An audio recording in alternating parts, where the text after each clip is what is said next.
بسم اللہ الرحمن الرحیم۔ السلام علیکم ورحمۃ اللہ وبرکاتہ۔ ناظرین محترم، آج میں عرض کروں گا سوزش جگر،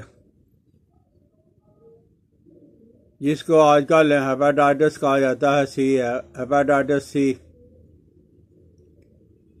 یہ ہے بڑی خطرناک بیماری، لیکن شروع کے ایام کے اندر اگر کوئی آدمی اس میں توجہ دے دے اور یہ سہل آسان فارمولہ بنا کے استعمال کر لے، اس میں مین جو وہ 3 چیزیں ہیں: ادرک کا مربع، گلقند اور شہد۔ آپ اگر کسی ایسے علاقے کے اندر ہو کہ آپ کو ادرک کا مربع نہیں ملتا، تو آپ ادرک کا پانی بھی نکال کے استعمال کر سکتے ہو 1 کلو، اور اس کے اندر ہیں 3 چیزیں اور ہیں، وہ بھی ساتھ میں لا لیں۔ وہ کیا ہے؟ سکمونیا۔ اگر سکمونیا خالص ہو، آپ پنساری سے یہ کہہ دیں کہ 5 روپے زیادہ لے لے، لیکن سکمونیا خالص والی مجھے 20 گرام دے دے۔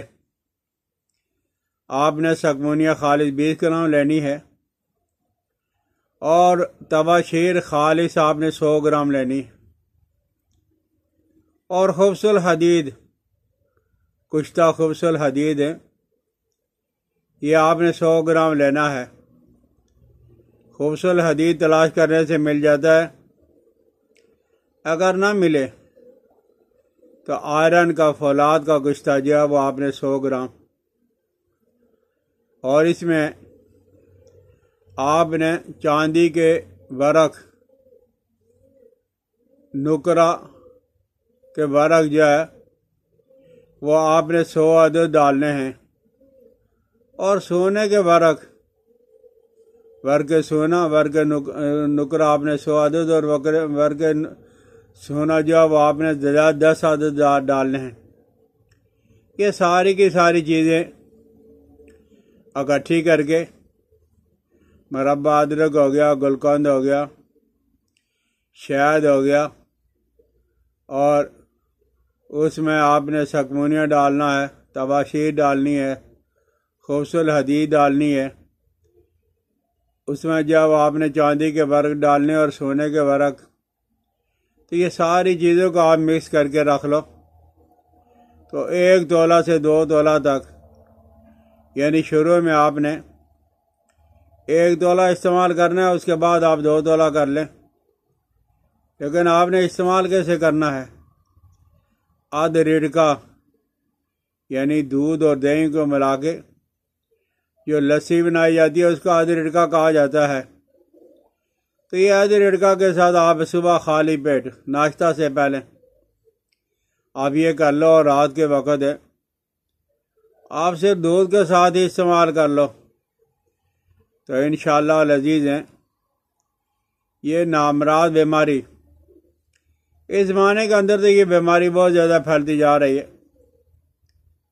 گرد و غبار ہے، آلودگی ہے، گندے پانیوں کا استعمال ہے، بازار کے کھانے ہیں، ہمیں مزہ گھر کے اندر نہیں آتا، بازار کے اندر ہی آتا ہے۔ لیکن آپ نے دیکھا ہوگا کہ بازار کے اندر جو مٹی، کچرا، جو گرد و غبار، وہ ساری کی ساری سالن کے اندر، اور اسی سے ذائقہ اور اسی سے ٹیسٹ بنتا ہے، ہمیں اس کے بغیر مزہ نہیں آتا۔ تو یہ ساری وجوہات ہیں جن کی وجہ سے یہ ہیپاٹائٹس سی، ہیپاٹائٹس بی، جگر کے امراض پیدا ہو رہے ہیں۔ اس کے لیے یہ سہل اور آسان اور بڑا مجرب نسخہ ہے، آپ اسے استعمال کریں، دوستوں کو استعمال کروائیں، اگر سمجھ آ جائے تو دوستوں کے ساتھ شیئر بھی کر دینا، بیل آئیکن کو دبا دیا کریں، سبسکرائب کر دیا کریں۔ مجھے اپنی دعاؤں میں یاد رکھنا۔ پھر کسی اور ویڈیو کے ساتھ آپ کے سامنے حاضر ہوں گا۔